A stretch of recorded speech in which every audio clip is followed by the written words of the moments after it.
Сәлеметсіздер ме балалар? Бүгін 12-ші сабақты талқылаймыз.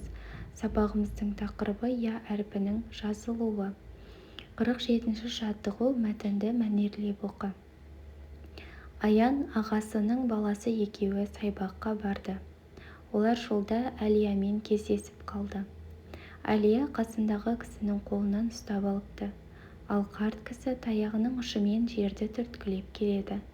Аян бірден, мына кісінің көзі көрмейді екен ғой деп ойлады. Атаң ба?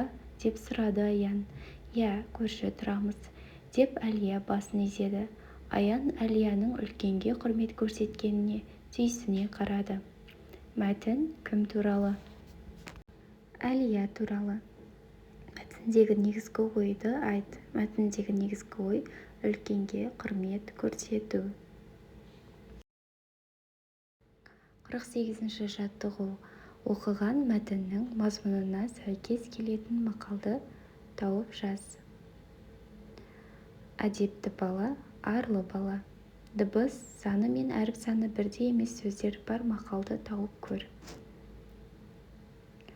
Бұл жерде ақылды қария ағып жатқан дария. Мұнда қария, дария сөздерінде я әріпі екі дыбысты береді. Сол себепті бұл сөздерде әріп саны мен дыбыс саны тең емес. Қария жазылуы 5 әріп болса, айтылуы 6 дыбыс. Дарияның жазылуы 5 әріп болса, айтылуы 6 дыбыс. Сондықтан осы мақалда әріп саны мен дыбыс саны бірдей емес сөздер қария, дария. Түсінікті болды ма балалар? Келесі жаттығуды орындайық. 49-ші жаттығу. Берілген тірек сөздерді пайдаланып, мәтін құрастырып жаз. Тірек сөздері әдепті қыз, қария, сая, ұят, үлкен кісі, сыйлайды. Сая өте әдепті қыз. Ол үлкен кісілерді әрқашан сыйлайды. Көршісіндегі қарияға амандасып, көмектесіп жүреді. Бірде қарияның қолындағы тауырын көтеріп берді. Сая үлкенге құрмет көрсету ұят емес, керісінше жақсы қасиет екенін білдіреді. 50-ші жаттығу. Мәтінді түсініп оқы. Мәтіндегі кейіпкерлерді анықта.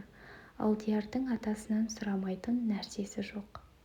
Ата, осы ертегіде айтылатын желмая дегеніміз немене?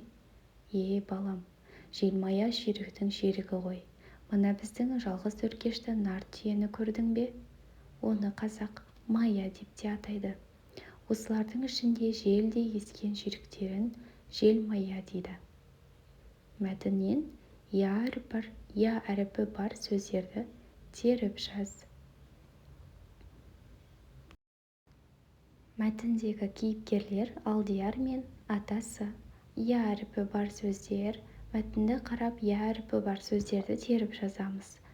Мәтінде Алдияр, желмая, мая сөздерінде я әріпі бар. Балалар, сабағымыз аяқталды. Сау болыңыздар. Сабақ түсінікті болды деп ойлаймын. Келесі видеоларды көру үшін менің каналыма тіркелуді ұмытпаңдар.